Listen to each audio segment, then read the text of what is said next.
Want more Gators Breakdown? Join Gators Breakdown Plus.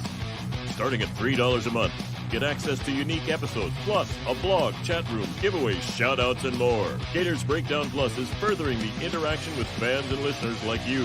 Head to gatorsbreakdown.supportingcast.fm to join Gators Breakdown Plus today.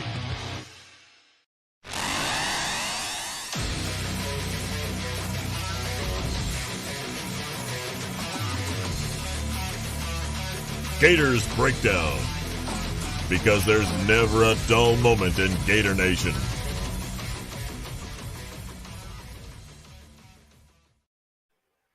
The Gators Breakdown podcast is ready to go. I'm your host, David Waters. You can find me on Twitter at GatorDave_SEC.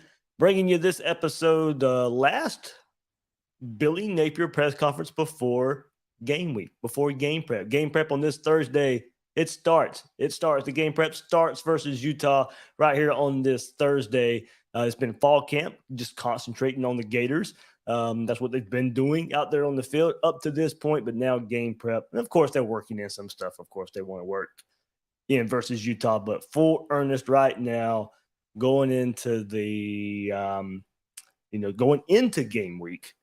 The Gators will start prep versus Utah. So one more Billy Napier press conference to kind of get an update on the team coming out of the second scrimmage.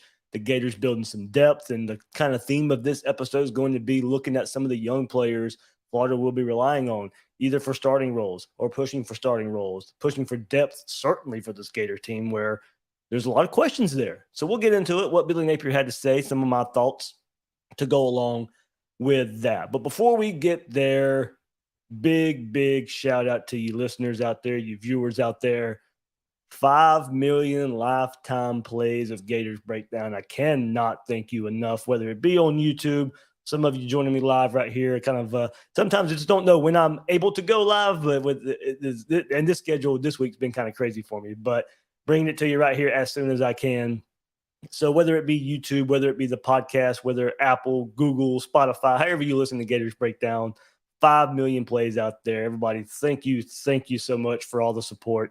Will for hopping in, being the co-host. I'll speak for him as well. He put a message out there for Twitter, so thank you from him as well. But just as we go into the season, big milestone being hit right here on Gators Breakdown. So 5 million lifetime thanks to all you as we head into this season. Hopefully many more to come in the coming weeks and months as we dive into this Gator football team in this 2022 season. Also, another milestone coming up, and I'd like to get there in the next week and a half before Florida kicks off versus Utah. We're so close to 10,000 subscribers on YouTube. So if you haven't done so yet, hit that subscribe button. That really helps us out. Hit that like button. That helps us out as well. Helps more people out there find Gators Breakdown if they're on YouTube. Or, share it out there on social media. If you like what you're hearing right here on Gators Breakdown, you can check us out for more at newsfreejacks.com/Gators Breakdown. And Gators Breakdown Plus, I'll kind of end this episode with some questions from the Gators Breakdown Plus Discord. But with football season coming up, even more coverage coming up through Gators Breakdown Plus, Q&A episodes, whether that be chat or whether that be I'll send an email out early in the week. You'll reply back with some questions, and I'll do an episode on Gators Breakdown Plus there. So if you want even more content, even more Gators coverage coming up this football season, you can join Gators Breakdown Plus. Almost pushing 500 members there. So hop on board. Giveaways coming up as well to go along with that. So some good stuff coming up with the football season on the horizon. So, all right, let's get to Billy Napier, what he had to say about this roster shaking out on the heels of the second scrimmage. We made significant progress. I think that anytime you're approaching that second scrimmage, you come out of that second scrimmage like we've discussed, that's a critical window. You're in the middle of training camp, and there's not necessarily a light at the end of the tunnel, right? So how well your team handles that, I think, is important. Things have shaked out to some degree. But I go back to kind of what we discussed many times. I think we have a core group of players here that'll be week to week. How much are they going to get an opportunity to play? We've got a core group of veterans, but I think there's a lot of players on our team that what percentage of the snaps that they play relative to their position is going to be based off of their performance. Meetings, walkthrough, practice, self-discipline off the field, all these things that contribute to those decisions. So I think you'll see quite a bit of that throughout the season. This week will be no different. There we go. Of course, should be no surprise. First-year head coach, still learning about this team, still learning the roster, still learning how he can build depth. That competitions are going to be going into the spring. Not a surprise whatsoever. I think you identify your starting 11 on offense. You identify your starting 11 on defense as quickly as possible. I think Florida's pretty set there if you want to go through the roster. Not a huge surprise. We know quarterback. Running back still shaking out. We'll get into that a little bit later with some of the questions coming up. Wide receiver, I think you've identified your first 3-4 there. Offensive line, the starting 5, of course, are set, especially now Ethan White healthy going through practice. We did see that the other day, so you're starting 5 there, even maybe going down to 8 guys now that we identified in the last episode. Now, of course, defensive line, we've discussed that a lot since last year ended and going through spring and where we're at right now. We know Jervon Dexter up front. Princely probably has a edge there for a starting role, but of course, what happens at defensive tackle? Desmond Watson probably gets that starting nod to begin with. We'll get into that a little bit too. How much can he be on the field? Linebacker, I think, Ventrell Miller, of course, he's there. So one starter at linebacker. Amari Burney, I know people are going to roll their eyes at it, but he's been showing up so far in fall camp. I know there's a lot of I got to see it to believe it. But if I'm going to list one linebacker, 2 linebacker, Miller, and probably Burney, we'll get into more of that as well as the episode goes along. But as I said, you can identify a lot of the starters. Of course, Jason Marshall. But who's cornerback 2? What's happening there? Jaden Hill not able to take part so far. So that still opens up a door for Avery Helm. Devin Moore, the true freshman. Kimber, the transfer from Georgia. Safety, kind of think we know there. Dean, Torrance, and also where Trevez Johnson probably fits into that nickel spot. So, as I said, not a lot of questions for those starting 11 on offense and defense, but what about behind it? So as Billy Napier has said, how do these players that are fighting for depth positions, maybe even in the few spots of fighting for starting roles, how are they going to handle the responsibility moving forward? We know accountability was an issue last season. Sounds like that's going to start in earnest now with how you approach this process of going to go fight for your spot. There could be guys on this team that are in more of a competition than they think they should be or they thought they would be. How do they respond? Does it push them harder? Hopefully that's what it brings to it. If there is competition for a spot and the first game's next week, you hope those guys didn't have this kind of timeline in their head. Say, well, I thought I'd be starting by now. I thought coach would have named me a starter by now, or I thought I'd be playing over this guy. Well, hopefully that pushes them even more. Or you could go the other way. They could sulk about it, let it affect their play moving forward.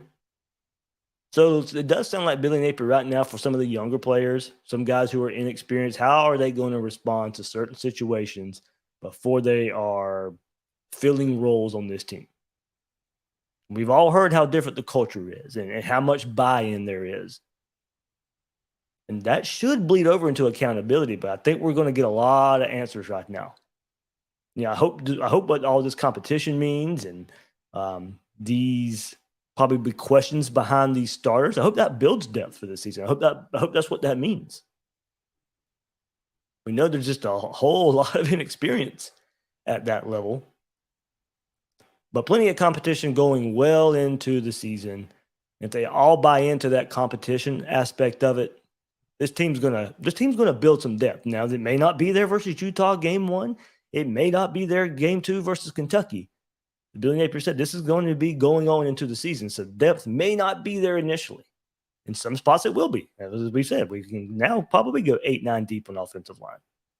Well, I think linebacker, while we identify Miller and Burney, we can definitely name 3-4 more guys. We'll do that later on, but Shamar James, true freshman, coming in, making waves there. Secondary, I just named off 3 guys who could play cornerback 2 right now. So there's some depth. There are some depth in certain positions as well, just not all across the board. And we know that. I'm not breaking any news here. But here we go. Speaking of depth, it certainly sounds like this team and kind of the theme of this episode right here will be utilizing some young players, even some true freshmen, to help fill in this roster. Here's Napier speaking on some of these young guys on this team. Like I said before, I've always felt, kind of like going into after spring, I would say we got 1.5 units, if that makes sense. But I do believe that we've made progress, right? I think we've got players that have proven over time that they are loyal, that we see consistency from them, right? They are responsible, they are dependable. We need more players that can play winning football. I think we have some that are in the middle of that process. But I do think that we've developed some players, right, that maybe have not played a significant role for the Gators in the past. A few off the top of my head would be Tyreek Sapp, Austin Barber. Those are two in particular that stand out to me that I think are, they're starters in my mind. They might not be a starter. They may or may not be a starter on game day, but they're going to play, There are other players that I think fit into that, right? I mean, some of the rookies that fit in that category, right? Shamar James is an exceptional player, right? There's a number of young players that I think their role will grow as we, continue to compete. But, we've developed some of the players on our team that have minimal experience, and I think they're ready for the show. Now, how are they going to prepare the week of the game or 10 days out from the game? We officially turned the page today. So I think that development in football, sometimes you got to go out there and learn. You think you understand what it's going to be like out there, to play in a game setting. But I think that's one of the exciting things to me about this team is we got a lot of players that have minimal experience that I think are going to grow as the season goes. Good to hear there from Billy Napier because we know Florida needs to build depth. And if they're going to build some depth, they're probably going to have to rely on some true freshmen, redshirt freshmen, to really build that depth. Some young guys who do not have a lot of experience and some guys' names that we've heard all throughout fall camp. Let's start with the true freshmen that we have heard a lot from with these notes coming out of fall camp. Look, guys, take it with a grain of salt. A lot of it's secondhand information. And there's not a lot of availability for fall camp, so you keep that in mind. But we continue to hear a few names week in and week out, practice in, practice out. 2 scrimmages so far.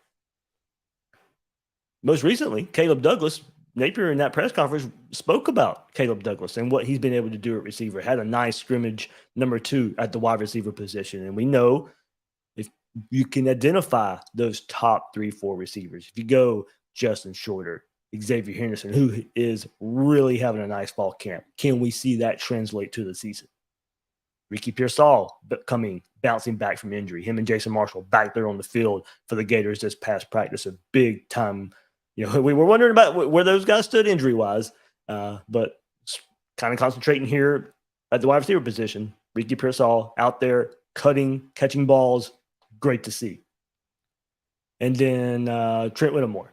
So there's your 4 right there that we all can easily identify.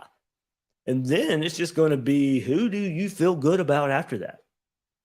And Caleb Douglas, a true freshman coming in and making waves so far. And I'm not saying that's going to mean he's going to contribute, but don't be surprised when we start looking down this depth chart of who, as a young player, can step up. It may be Caleb Douglas because behind that, we know options Florida has at the receiver position. But, can we sit here and confidently say Jamarcus Weston, Jaquavion Frazier, I'm high on him. But can we confidently say Weston, Fraziers, Burke, Reynolds, can we confidently say those guys are going to be in that second rotation and have a lot of confidence there? Not yet. They got to go prove it. And I hope they do. Not saying they can't. I'm just saying that's why the question is there. And that might be why we hear a receiver like Caleb Douglas coming in and hearing his name. Well, I've heard his name, and that might be just because he's a true freshman and people are more in tune with, okay, how are the young guys looking? But I've heard his name more than Marcus Burke. I've heard his name more than Dejon Reynolds, Jamarcus Weston. Does that mean anything? Absolutely. Absolutely not. It does not mean it has to play out that way. As I said, take what we hear and then look, a lot of the news I trust. If we go back to a year ago and what we were hearing out of fall camp and Emory Jones struggling, well, that bared out. That played out during the season. That doesn't mean it all does. You're going against each other here. There are certain situations, there are certain positions the coaching staff's putting you in. So it's not the end all be all of whose name we're hearing, whose name we're not hearing. But just to speak on that fact alone, I am hearing Caleb Douglas's name more so than the other receivers I mentioned. So what does that mean? Does it translate? Trevor Etienne at the running back position. Florida goes 4 deep there, but he's making headway. He's going to be pushing for some snaps. He's going to be pushing for some carries.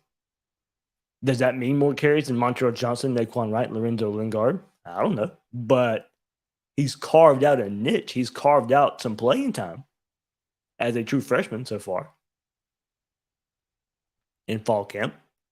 Does that mean he's third or fourth running back? Look, he's not going to be Wright over Wright or Johnson. Can he fight for split carries versus Lingard? I mean, Lingard's name was hot during the spring. Kind of calmed down here during the fall. And then there is some word that Etienne could be pushing him for carries. I don't know how to take that yet, but just know that is a theme that is out there this fall camp. Then Arliss Boardingham at tight end. He was a name we heard early in fall camp as a mismatch as a tight end on linebackers. Is he another young name as this on the offensive side of the ball from the true freshman group? We know Billy Napier likes to use tight ends. We know he'll go 2 tight end sets at times. Do we expect Keon Zipperer to be this pass receiving threat tight end that fits in this offense? And if he can't be, then I haven't heard a whole lot from Zipperer at all. I really haven't. Then we go to the other side of the ball. We go on defense. Who are some true freshmen that we've been hearing about these last few weeks in fall camp? Chris McClellan, defensive tackle. Heard more back in the spring, but we know Florida's depth issues at defensive tackle. He's going to have to play. He's going to have to be counted on to build some depth there for Florida. And it's probably one of those players, Billy Napier says, as we get through this season, as we go week by week, what are the responsibilities? What are these players doing to earn themselves some playing time? And I find it right there at defensive tackle a lot. Desmond Watson, Jalen Lee, you hear those names a bit. Jalen Humphreys. But can somebody like Chris McClellan, who was one of the highest ranked recruits in the last cycle, can he push for some playing time there? Shamar James, right now, might be the pinpoint freshman that we're looking at. Might be the freshman that comes in and look. I mean, behind Kamari Wilson, he was the second highest recruit in the transition class. Would it be surprised if a guy who has played true linebacker in high school shoots up the linebacker depth chart? It shouldn't be.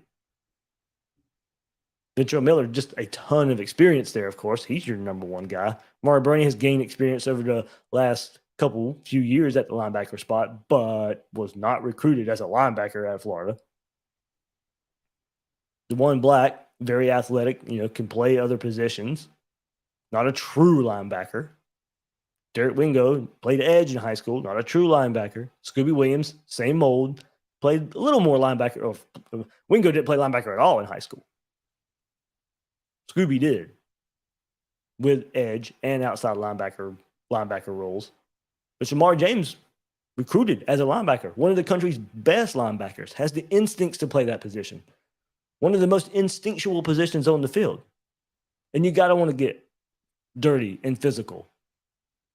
Do those other players who didn't play a lot of linebacker, do they have that mindset coming in? Well, we know Shamar James does and did. Playing that position in high school, and it's translating pretty well. He's shooting up that. He's going to be pushing for playing time as a true freshman at the linebacker spot. And then Devin Moore, who was, probably the highlight freshman toward the beginning of fall camp, showing off his speed, one of the fastest players on the team. Taking one of the very first fall camp practices, if not the first, he was lined up as the number 2 cornerback opposite Jason Marshall. And then Jason Marshall, nursing a very minor hamstring injury, opens up the door, rest him, make it where he doesn't have to stress that hamstring anymore, opens up the door even more for somebody like Devin Moore to get some more reps there with Avery Helm and Jalen Kimber. He's going to play. He's going to play a lot. So there's some young guys right there that I just named 6. 3 on offense, Douglas, Etienne, Boardingham. And on defense, McClellan, James, Moore, who I think we can identify as may have some roles on this Gator team. And some big roles, being counted on a lot. And we see it all over college football. And just because you're a true freshman does not mean you can go out there and cannot contribute. See it all the time now. It's nothing new anymore. And with that, I wanted to bring up Billy Napier's history with the 2 transfers he brought in of successful freshmen that he has had. Osiris Torrance might be the best overall player on the team. When you go and look at it and where he's at in position groups and where he's getting picked as All-American picks and draft pick, might be the best overall player on the team right now. Montrell Johnson, the running back, Billy Napier brought over. So those 2 transfers played huge, impactful roles as true freshmen under Billy Napier at Louisiana. And Montrell Johnson was just last year. We all saw that. And that's why we knew it was going to be a big pickup for Florida. You got some years with him. And Osiris Torrance right now comes in one of the best players in the country. Now, I don't know every true freshman Billy Napier played at Louisiana. I had no time to go back and look at that. But those 2 that I just mentioned, Torrance and Johnson, large roles for the Raging Cajuns. And you hope that's an indicator of identifying talent and not being afraid to play freshmen. And let's just go back. Torrance in 2019, as a true freshman, offensive line, probably one of the hardest positions you can come in, even at that level. That you can come in and make waves. Can you play? Sure. Can you have an impact? That's questionable. So Torrance, you go back to 2019, his true freshman season at Louisiana, he started 13 of the team's 14 games. His first career start was September 7th that year against Liberty. With that start, he became the first true freshman to start a game on the offensive line since Jesse Newman started against Louisiana Monroe back in 2004. So now, even, as I'm saying, at that level, it's not easy to come in as an offensive lineman and then come in and play 13 of the 14 games. It had been 15 years since Louisiana, that school had done it. And then in that 2019 season, Torrance was named 2019 Football Writers Association of America Sean Alexander Freshman All-American Team. A true freshman making an impact. Johnson did it as well. Montrell Johnson comes in, played in all 14 games as a true freshman. He was a team leader in rushing touchdowns last season and second on the team in rushing yards with 838. He was almost a 1,000-yard rusher as a true freshman. Averaged 5.2 yards a carry, back-to-back 100-yard rushing games against App State on October 12th and Arkansas State October 21st. Ran for 150 yards with a 99-yard touchdown versus Arkansas State. Became the 13th player in NCAA history to accomplish that feat. Named Sun Belt Offensive Player of the Week after rushing for 4 touchdowns versus Ohio. He had 3 multi-touchdown performances. 98 yards against Georgia State, 84 versus Ohio, 6 passes for 53 yards. And he scored a rushing touchdown in New Orleans Bowl versus Marshall in his last game at Louisiana. And he also was selected to the Sean Alexander Freshman of the Year award watch list.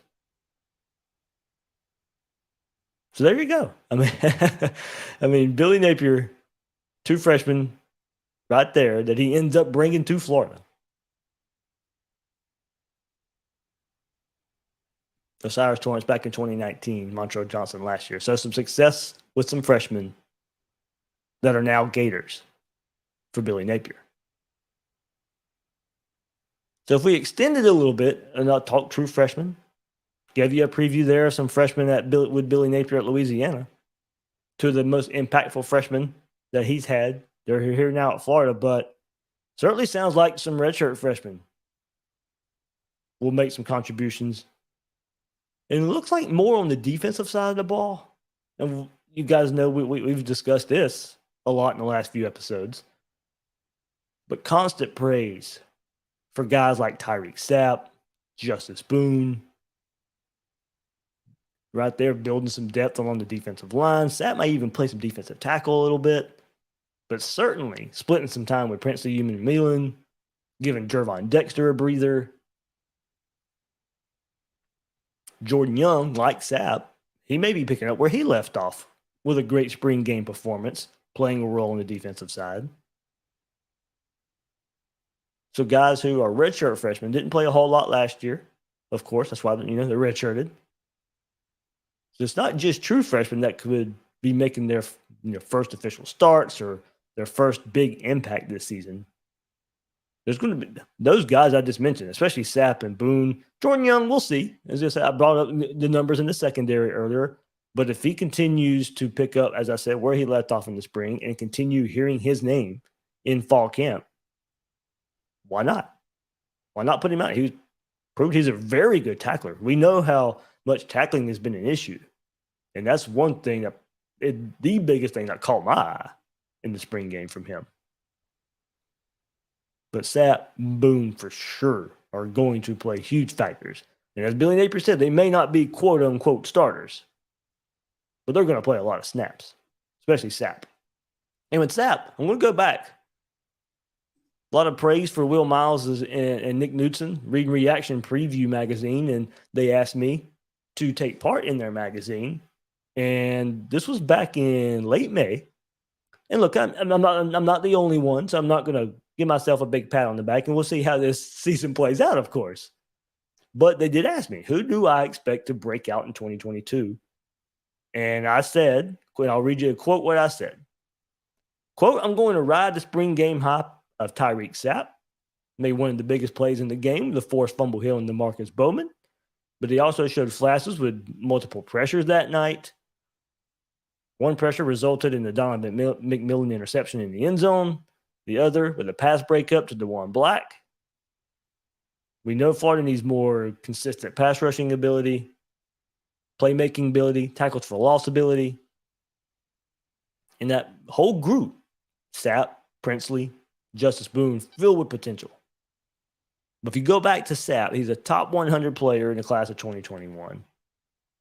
Came to Florida as one of Dan Mullen's highest recruits.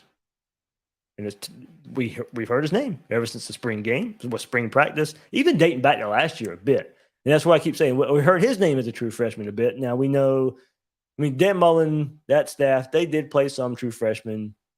Some they did not. But he was a name that we heard dating back to about a year ago in fall camp that showed it with this staff in spring and the spring game. And now fall camp, we keep hearing about Tyreek Sapp. And I'm picking him to be my breakout player of 2022. But as I said, those guys I named who I'm expecting big things from as far as redshirt freshmen go, they're on the defensive side of the ball. As I said, practice been very limited. But one, Billy Napier has identified, and we identified him on the last podcast, and dating back earlier in the fall camp, is Austin Barber, offensive lineman. He got time at tackle early in camp while Richard Garage was battling a minor injury and turned heads, did some really good things.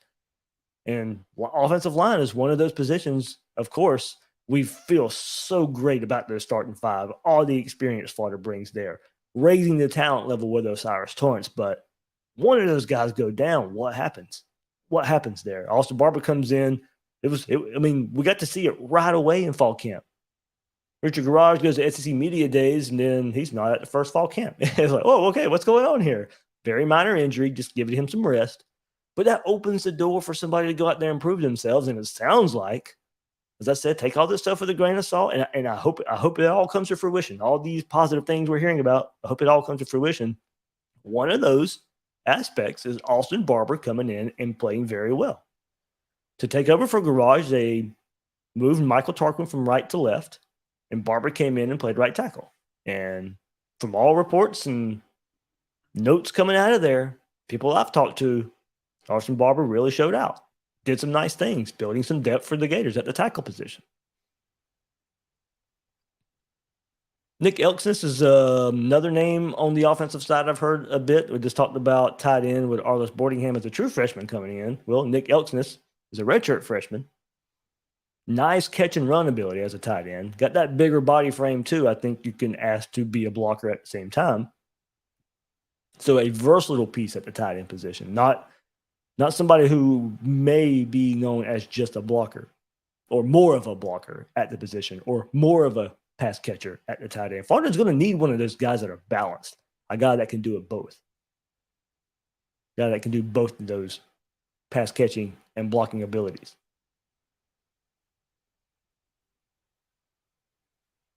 But haven't heard a lot. Now go back to the wide receiver position. Marcus Burt, Dejon Reynolds. Not a slide at those guys. It's just in the limited access we have gotten. Haven't heard those names. Haven't really heard the coaches bring them up either. And that may not mean a thing. You know, coach, he doesn't, when in these press conferences, you got about 15, 20 minutes with him. He doesn't have time to go through every player. But he hasn't seen any of those guys out. And that may not mean anything. I don't want to put too much on that. But I do think we start looking at some of these redshirt freshmen, guys who were true freshmen last year, didn't get much of a shake, much of a chance. This is their time now to start making a name for themselves with the new staff.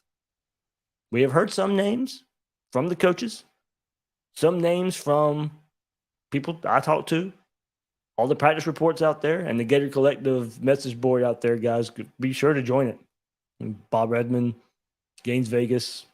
I mean, really good practice reports, really good practice notes. So some of the names I'm bringing up, you know, I heard in multiple. I mean, 24/7's practice reports, On3's practice reports, the ones I mentioned at Gator Collective, people I have talked to. If I'm bringing up the names here, I mean, there's 3-4 sources right there that can corroborate and back it up. But that doesn't mean that's the only people out there making those contributions. But with time being limited in the press conferences and time being limited, the open portions of practice, those are the names that we have continued to hear about all throughout fall camp. So leave a comment, guys. Anybody I'm leaving out you think is a true freshman or a redshirt freshman, maybe even, a sophomore here or a redshirt sophomore, somebody within their first couple of years that I'm leaving out. I only concentrated right here on the freshmen, the true freshmen and the redshirt freshmen. But if there's anybody else out there you think I'm leaving out, go ahead, put it in the comments. Whether it be live here on YouTube or in the comment section afterwards. Race fan, I'll leave a couple comments here before I go into a couple of questions. But yeah, he says, "Give me Jordan Young as my breakout player." I mean, there we go. He is certainly another candidate to break out at the in that defensive secondary. Hardwire says, while we're talking about secondary, Dean at Star, I have heard that has been happening a little bit too, and I know we're gun shy there because of what happened a few years ago at that Star position when Trey Dean was there. But everybody gets a clean slate for me on the defensive side of the ball. And look, I don't think it's a major part of him playing that role a lot. I think it's, hey, if somebody goes down, can he go fill in there? Can he go make some plays there in certain looks and certain formations or whatever the offense is showing? I don't think he's going to be a huge focus there, but I think if you see him there, it's more of he can make a play at that position unless somebody gets hurt.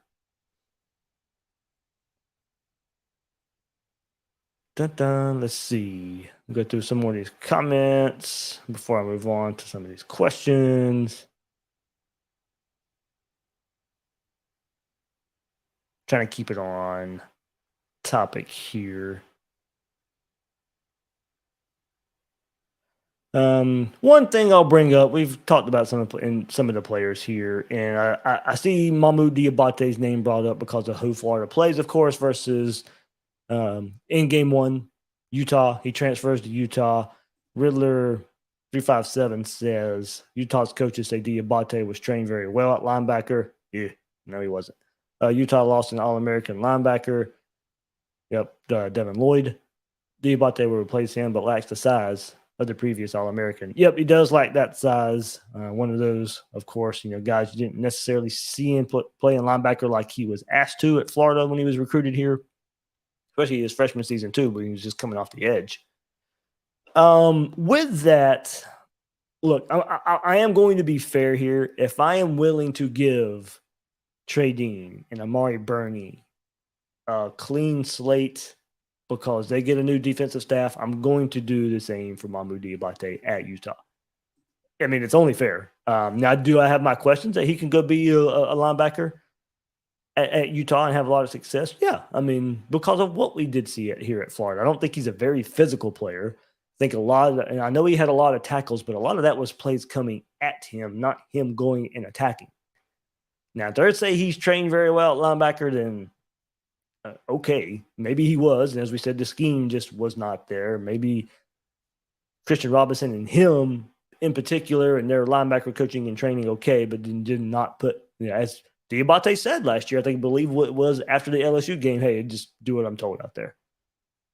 But if I'm willing to give Trey Dean and Amari Burney a pass for a new defense, I've got to do the same for Diabate.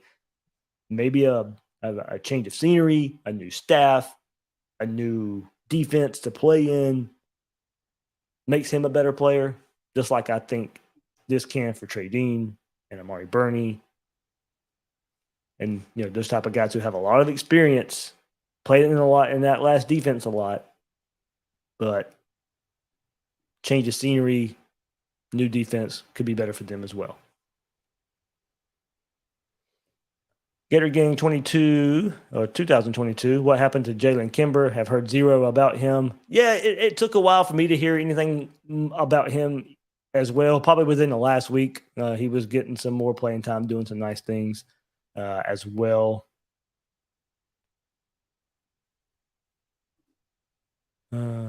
Let's see. All right. Before we move on to some questions here. See, the question is Frazier's a junior. Yeah, I mean, slated as a 23 graduate. But did he come in 2020? Yeah, I mean, he would have had to. So COVID year, however you want to play that, he gets that extra year, of course. So anybody who's a junior right now is basically a sophomore as far as eligible years go.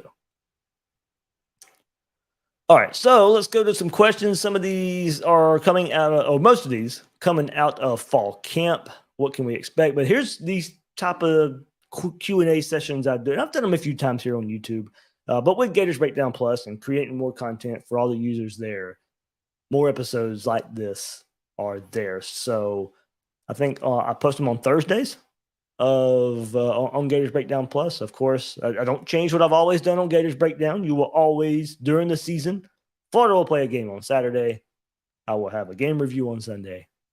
Will Miles and I will get back together on Monday, take a look back, take a look ahead, and then a game preview on Wednesday, Thursday, sometime, wherever I can get that at. According if I have a guest from the other team, what their schedule is and how fast I can bring it all back together and edit it, put it out there for you. But extra content, Q&A episodes, chats over on Gators Breakdown Plus. All those extra episodes will be over there. But this is kind of the format we'll do it sometime. So Bud Davis, big time analytics that he throws out there on Twitter, give him a follow. But on Gators Breakdown Plus Discord, he says his big questions. And some of these I've already discussed here. Some of them I'll kind of quickly answer. most of these I'll kind of just quickly answer. That's where I go with it. Don't try to do a whole lot of research. I want to answer these like off the top of my head. What comes first, and when I think about these. So Bud Davis says, big question: who takes over at running back? And man, that is such a good question because I don't think there's an easy answer. Montrell Johnson, experienced with Billy Napier, had a really good spring game performance at the same time. He's going to get a lot of carries. Naquan Wright is also going to get a lot of carries, a lot of SEC experience. Lorenzo Lingard, Trevor Etienne, you heard me discuss those two early. I do think the bulk of the carries will go to the first two guys I mentioned, Johnson and Wright. And I think for running back, it's just, I think, can we go back, and Billy Napier is kind of, I went back and looked. It was a couple months ago, so excuse me if I'm kind of misremembering it, but there were some years where it did look like they had more of a workhorse running back. But other years, they did split carries a bit more through all of the running backs. So what does this mean for a 4-deep running back room? And I do think they have some different qualities to him. Montrell Johnson, while he is fast, he's not super fast. I don't know how many breakaway runs he's going to have. Now, can he have those 20, 30-yard poppers and bruising defenses for 5 and 6 yards of carry at a time? Yeah, he can be that. I know he can be that guy. Naquan Wright, a little more slippery. Great pass catcher out of the backfield. A lot of experience. And a lot of pass blocking is going to come into this a bit as well. Naquan Wright, pretty good at that as well. And then Lorenzo Lingard, just not a lot of experience to fall back on. Trevor Etienne's a true freshman, so pass blocking for him, of course, that's one of the biggest adjustments those guys have to make. But he's been slippery in fall camp so far, coming up with some big runs. All these guys hitting big runs, but are you going to be able to do it SEC competition week in and week out? Are you a home run threat? A lot of this, to me, it is going to be wait and see and looking. And I hate saying that, but this is so new. And I have no problem admitting sometimes, look, I don't know what's going to happen, especially right now. I mean, Billy Napier's offense, can we go back to Louisiana? Sure, we can. But that's a 4-year sample size.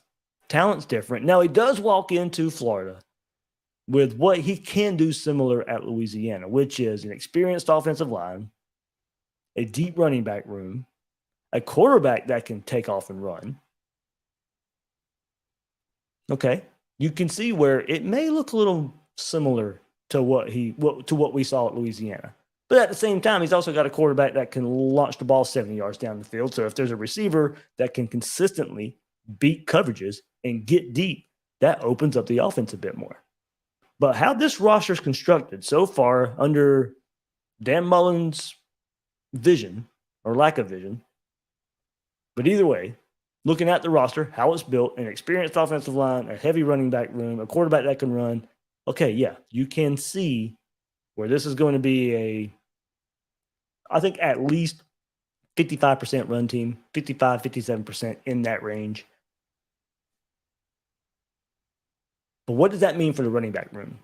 Is it a workhorse? Is Johnson going to get 15 carries a game in and game out? Or is it going to be Johnson versus Utah gets 15 carries? But the next game, it's Lorenzo Lingard who gets 15 carries. And then the game after that, Naquan Wright, 15 carries, 20 carries a game. I don't know. I don't know how it's going to work out. I think these guys, all of these guys bring some uniqueness to the running back room when they're out there. It's just something I'm willing to just wait and see. I can guess. I can really guess, but I'll admit that's all it is right now. It is a pure guess. I have no idea. And look, that is an advantage for Florida right now in some ways if you think about it. Utah has no idea what to expect from Florida. None whatsoever. Can you go back and look at Louisiana film? Sure. And that's going to be the base of this offense. He's not going to go, the Tiger doesn't change their stripes too much. But I think Billy Napier can adapt. I think he can change. He's got a quarterback like he's not going to have for at least a few years with Anthony Richardson. But I see James saying 80-20 ratio. No, it's not going to be that. It wasn't even close to that at Louisiana.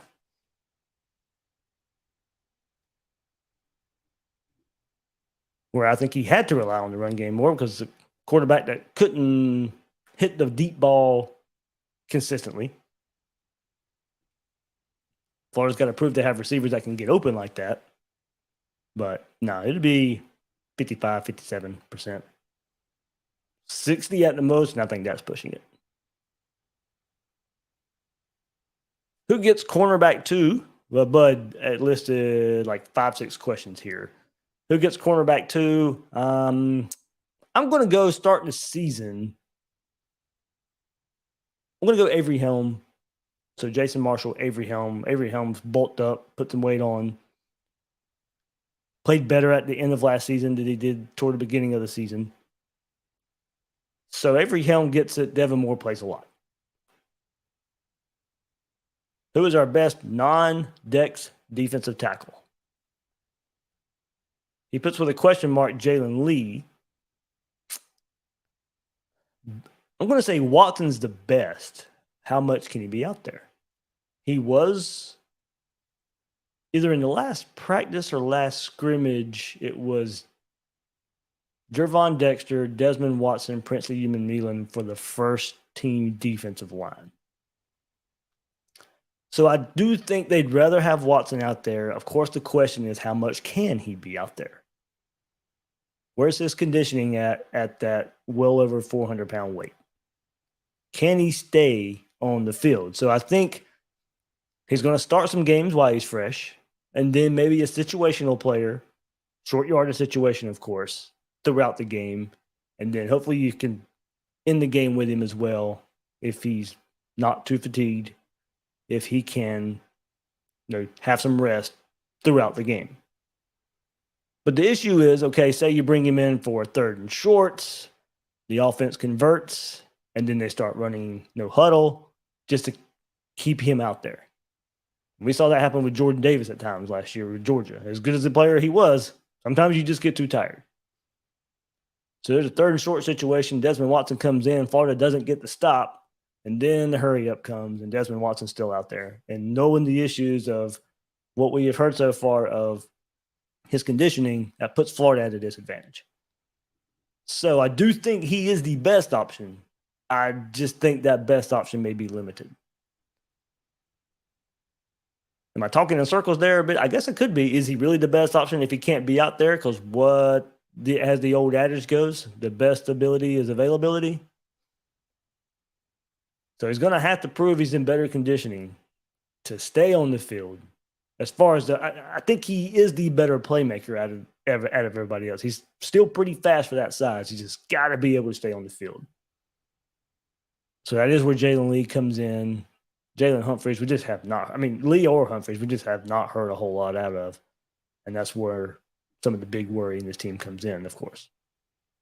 Who is our best non-Torrance offensive guard? Yeah, definitely Ethan White. I really believe Ethan White, but kind of the same thing. The best ability is availability. He's got to stay healthy. Of course, missed some time last year, missed some time this fall camp. We've hit on that. He's back out there now. Definitely him, but Josh Braun, highly rated recruited offensive lineman. I thought he would play tackle. This staff seems to like him more on the inside, so he's behind White. He's behind Torrance. He'll take over next year, one of those spots. Can he fill in that tackle at times this year too? Probably so.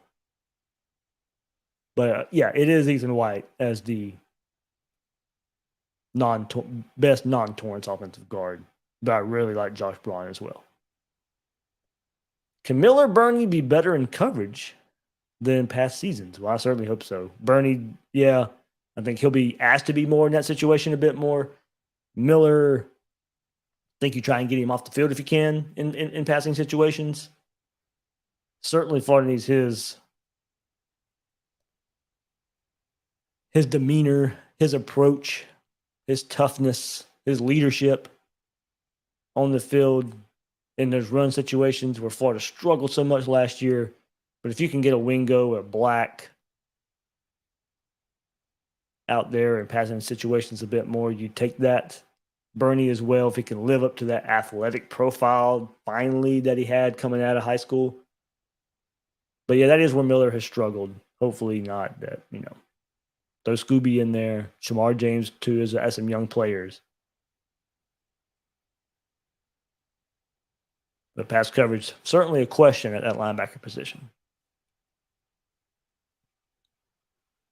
And does Zip become a consistent pass catcher? I have no idea. I don't. I think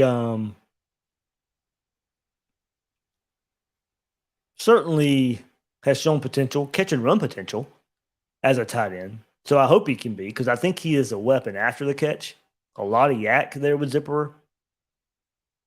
So something where I hope Florida can get the ball in his hands more, and that may be dependent on him being a better pass catcher, because I really like what he has shown potential-wise as being go get some yards after the catch. And Florida has struggled there. Besides 2020, of course, and definitely last year, Emory Jones had to throw to a receiver that was basically turned around and looking at him, not throw a receiver in stride too much. Zipper, you hit that guy in stride, or you hit him where he doesn't have to stop on a route. He can make a guy, he can outrun a linebacker for some yards after the catch. And then Chandler came in and he did ask a lot of positive reports about the freshmen out there. Staff seems to be high on Caleb Douglas, Devin Moore, Shamar James, Trevor Etienne. Yeah, I had planned to talk about those guys anyway, with the emphasis of this episode being the young players.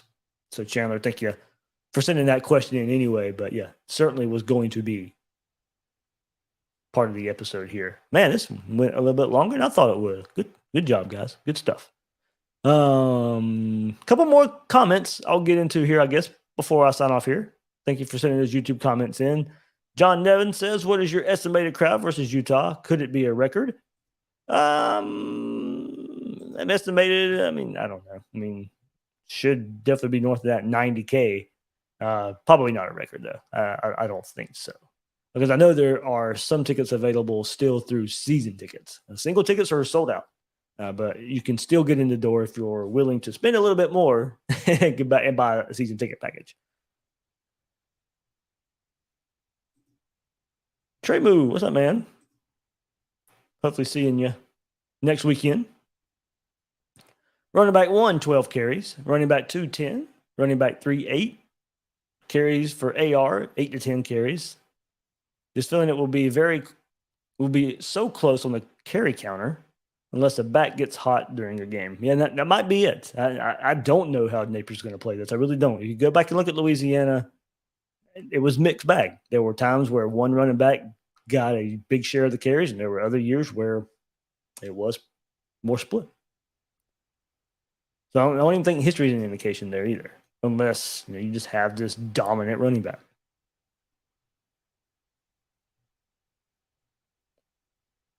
Rod Smith says, haven't heard anything about DeJuan Black. Haven't either. Really have not. After hearing so much from the same sources in the spring, have not heard about DeJuan Black. So hopefully, he was a playmaking machine, a turnover, causing turnovers like crazy in the spring. Have not heard that ability in fall camp so far. So don't know what that means. He has shown it back at spring. What does that mean for fall camp? Not hearing it now as we march forward to the first game of the season. All right, let's see. Mag Production says, are you at all nervous that if Florida beats Utah, they have a slump game versus Kentucky? I guess I could see that, but you hope this new approach from this staff, they get grounded pretty quick. Because you'll have to really hit home, and don't get me wrong, these are kids out there. You have to really hit home. Hey, you beat Utah. You want to keep it going. It'll still mean a lot, but people will quickly forget. If you go out there and lose next week versus Kentucky, it's the SEC opener. It's a home game. You got to go out there and do it again. Night game, crowd's going to be crazy for that one. Talking about crowd, you go beat Utah. Man, what can you expect from that crowd versus Kentucky? I mean, it could be even more of a fever pitch, I think. Celebrating the win a little bit from last week at the same time. But SEC opener, a lot of hype and love for Kentucky. I mean, if I'm the coaches, I'm going to say, hey, yeah, you beat Utah, but here's what don't get me wrong. I do think, look, here, let me get on this tangent for a second. Bulletin board material. On the field itself, I don't think it plays much of a factor. It can play a factor in preparation. I really do believe there. My best example I think I could give is 2008 Florida, Georgia. Florida loses to Georgia in 2007. They had the end zone dance. So what does Urban Meyer do? Plays the game on a loop during the offseason. Everybody's talking about the end zone dance for a year. Okay. Don't you think that helped in preparation? Florida was better than Georgia. You still had to go there and prove it on the field. I don't think it had much of an effect. The preparation was where Florida won that game. Being ticked off for a year is where Florida won that game. So with Kentucky, all right, week of the game, here you go. Here's what SEC Network says about Kentucky. Here's what Chris Doring, a Gator alumni, one of our own, one we love. Here's what he says about Kentucky: 11-1. Their only loss is going to be to Tennessee, I believe. I think that's what he said, something like that. He's even got Kentucky beating Georgia. This is what people think about Kentucky. Go out there and do what you did last week. Now, all that changes when you get hit in the mouth a little bit, but can it make the preparation better? That's where I think bulletin board material, all that kind of stuff comes into play.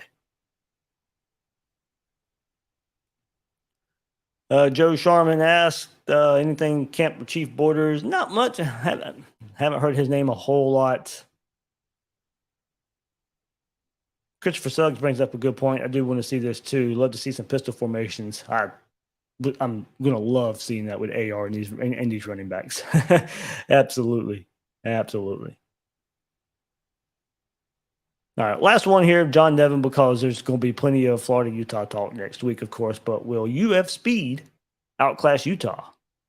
Will simple fans be able to tell? That's a good question of what this game is going to look like. Florida does have more speed than Utah. Florida can somewhat, looking at raw talent, recruited talent, Florida can outclass, outman Utah based on that. But will we be able to tell that? I'm not so sure. How fast does it all gel for Billy Napier and talent profile of this team?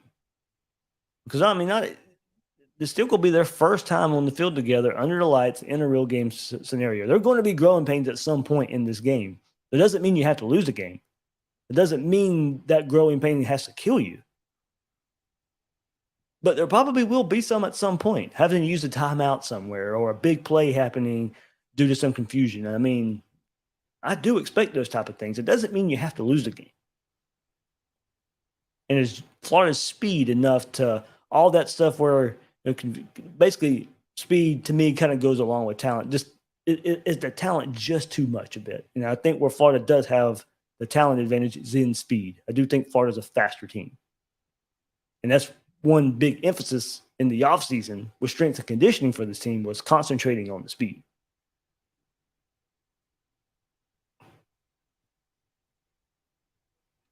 All right, yeah, but plenty to get into right there. Florida versus Utah next week, of course. Plenty of coverage right here on Gators Breakdown. 3 episodes for you next week, at least. I'm going to try and bring back the Twitter Spaces as well. Well, 3 during the season, maybe not during Utah week. There won't be a game to review on Sunday, but when the season gets kicked off, 3 episodes a week right here on Gators Breakdown. Probably more with the Twitter Spaces as well, but 3 main episodes. Twitter Spaces more for talking to the fellow fans, getting reaction there. But yeah, answering questions right there on Gators Breakdown Plus from Gators Breakdown Plus members. So join, you get that Discord server, you get those extra episodes, you get to be interactive with those episodes by sending me questions there, hopping in the Discord chat for an episode as well. So plenty there to keep the conversation going. Gators Breakdown Plus, that link is in the description. So that'll do it for this episode of Gators Breakdown. Everybody, thank you so much one more time for those 5 million lifetime plays. Yeah, you guys are awesome out there. I can't thank you enough, but I will thank you one more time right here on this podcast. So everybody, thank you for listening to this episode of Gators Breakdown. I'm your host, David Waters. You can find me on Twitter at GatorDave_SEC. Guys and girls out there, I'll check you on the next episode.